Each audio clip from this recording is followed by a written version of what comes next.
Mutton keema vada ಮಾಡೋಣ. ಈಗ ಸಾಂಬಾರಿಗಿಂತ actually mutton keema ತುಂಬ ಚೆನ್ನಾಗಿರುತ್ತೆ. ಅದನ್ನು ನಾವು ವಡೆ ಥರ ಕ್ರಿಸ್ಪಿಯಾಗಿ ಮಾಡ್ಕೊಬೋದು. ಈಗ ಅರ್ಧ ಕೆ ಜಿ ಮಟನ್ ಕೈಮಾ, ಇದು ಮೆಷಿನಲ್ಲಿಂದ ನಾವು ಕೈಯಲ್ಲೇ ಕಟ್ ಮಾಡಿಸಿರೋಂಥದ್ದು ಕೈಮಾ ತುಂಡು ತುಂಡಾಗಿ.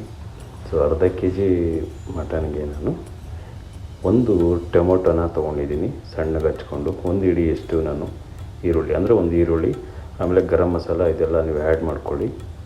ಸೊ ಆ ಕ್ಲಿಪ್ಪು ಮಿಸ್ ಆಗಿದೆ, ಆದ ಕಾರಣ ನಾನು ಎಲ್ಲ ಮಸಾಲ ಏನಿದೆ, ಗರಂ ಮಸಾಲ, ಇದು ಪೆಪ್ಪರು, ಜೀರಿಗೆ ಪೌಡ್ರು ಇದೆಲ್ಲ ಅರ್ಧ ಸ್ಪೂನ್ ಹಾಕ್ಕೊಂಡು ಮಿಕ್ಸ್ ಮಾಡ್ಕೊಳ್ಳಿ.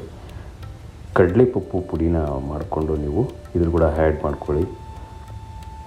ನಿಮಗೆ ಅದು ಟೇಸ್ಟು ಇರುತ್ತೆ ಮತ್ತು ಅದು ವಡೆ ಒಡ್ಕೊಳೋದಿಲ್ಲ.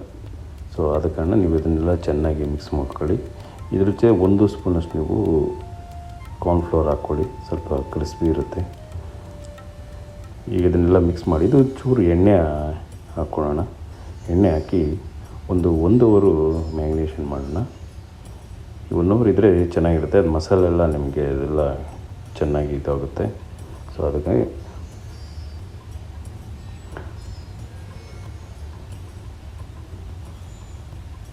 ಒನ್ ಅವರ್ ಆದ ನಂತರ ಈಗ ಇದನ್ನು ಉಂಡೆ ಮಾಡ್ಕೊಳ್ಳೋಣ. ಈ ಉಂಡೆ ಹತ್ರ ವಡೆನ ಮನೆಯಲ್ಲಿ ವಡೆ ಹಾಕ್ತಿರಲ್ಲ, ಹಾಗೆ ನೀವು ಎಣ್ಣೆ ಒಳಗಡೆ ಡೈರೆಕ್ಟಾಗಿ ಬಿಡ್ಬೋದು. ಇಲ್ಲಾಂದರೆ ಒಂದು ಇಂಚ್ ಮೇಲೆ ಒಂದು ಸ್ವಲ್ಪ ಎಣ್ಣೆ ಹಾಕಿ ರೋಸ್ಟ್ ಮಾಡಿಕೊಂಡ್ರೆ ತುಂಬ ಚೆನ್ನಾಗಿರುತ್ತೆ. ಮಟನ್ ಕೈಮಾ ಇರೋದ್ರಿಂದ ಬೇಗ ಬೆಂದ್ಕೊಳುತ್ತೆ. ಸೊ ಈಗ ನಾವು ಚೆನ್ನಾಗಾದ್ರೆ ಎಣ್ಣೆಯಲ್ಲಿ ವಡೆ ಥರ ಇರುವಂಥ ಮಟನ್ ಕೈಮಾನ ಬಿಡೋಣ ಒಂದೊಂದಾಗಿ.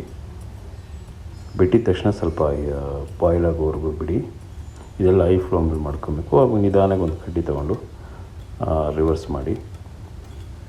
ಈ ಮಟನ್ ಕೈಮಾ ತುಂಬ ಚೆನ್ನಾಗಿರುತ್ತೆ, ಮಕ್ಕಳು ಈಸಿಯಾಗಿ ತಿಂತಾರೆ. ಮಕ್ಕಳು ತುಂಬ ಇಷ್ಟಪಡೋದಂದರೆ ಇದೇನೆ. ಸೊ ವಡೆ ಥರ ಮಾಡಿ ಇದನ್ನು ಮಕ್ಕಳಿಗೆ ಕೊಟ್ಟರೆ ತುಂಬ ಚೆನ್ನಾಗಿ ತಿಂತಾರೆ. ಅವರು ಸಾಂಬಾರಿಗಿಂತ ಈ ಥರ ಮಾಡಿಕೊಂಡ್ರೆ ನೀವು ತುಂಬ ಚೆನ್ನಾಗಿರುತ್ತೆ. ಹಾಗೆ ಇನ್ನು ಮಾಡುವಂಥ ಅಡುಗೆಗಳು ನಿಮಗೆಲ್ಲ ಇಷ್ಟ ಆಗ್ತಿದ್ರೆ ನನ್ನ ಚಾನಲ್ನ ಸಬ್ಸ್ಕ್ರೈಬ್ ಮಾಡ್ಕೊಳ್ಳಿ. ಇಷ್ಟ ಆದರೆ ಲೈಕ್ ಮಾಡಿ, ಕೊನೆ ತನಕ ವೀಡಿಯೋ ನೋಡಿ. Thank you so much. Take care, bye.